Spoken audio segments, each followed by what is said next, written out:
माननीय रेल मंत्री श्री अश्विनी वैष्णव जी द्वारा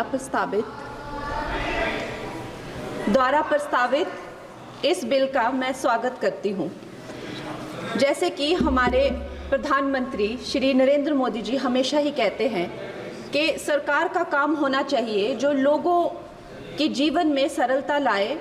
चाहे वो लॉज हो, ब्यूरोक्रेसी हो या सरकार के दफ्तर हों, उनके लिए वो एक्सेसिबल होने चाहिए और उनके लिए जो है वो किसी तरह का स्ट्रेस जनरेट ना करें और इजीली अवेलेबल होने चाहिए। निश्चय ही ये जो बिल है इस उद्देश्य में जो है वो सफल होता है और इसके अंतर्गत जो है 1905 में जो रेलवे बोर्ड एक्ट था उसको 1989 में जो रेलवे एक्ट है उसमें क्लब किया जा रहा है। निश्चय ही इस तरह के जो एक सिंगुलर लॉ बनाकर जो है वो आई फील कि हमारे जो साधारण मानवीय हैं उनके लिए बहुत ही इजीली अवेलेबल होंगे, एक्सेसिबल होंगे, इसीलिए मैं इसका स्वागत करती हूँ। Another very important government body railway board, जिसको डायरेक्टली जो कॉर्पोरेट्स के जो हर्डल्स होते हैं, जिसको हमारे प्रधानमंत्री जी हमेशा कहते हैं कि दफ्तरों के चक्कर लगाने या लोगों को एक डेस्क से दूसरे डेस्क भेजना, आई थिंक इससे भी उनको जो है वो छुटकारा मिलता है। ये डायरेक्टली जो है सेंटर के अंडर जो है रेलवे बोर्ड को लिया जा रहा है, इसका भी मैं पूरा स्वागत करती हूँ।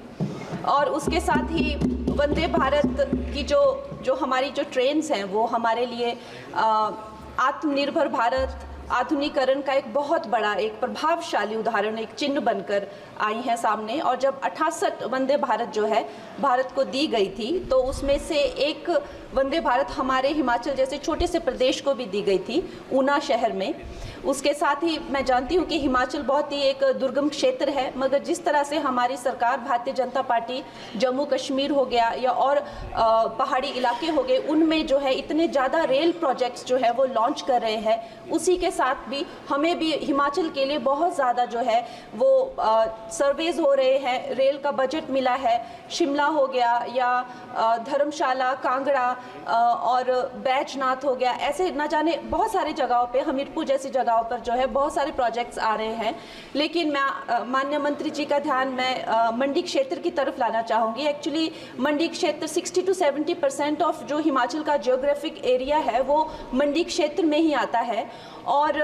हमारा जो क्षेत्र है उसमें अभी तक इस तरह का ना कोई सर्वे हुआ है ना सुविधा है। अगर हमारे क्षेत्र में अगर चाहे वो सेंट्रल मंडी अगर दिल्ली से जुड़ता है या चंडीगढ़ या चाहे अंबाला जैसी 2-3 जगहों से भी अगर हमें जोड़ा जाए तो हमारे हिमाचल की जो प्रगति और विकास है उसमें हमें बहुत सहायता मिलेगी। और उसके साथ ही मैं बहुत बहुत बधाई देती हूँ हमारे मंत्री जी को for 2024 railway amendment bill. Thank you.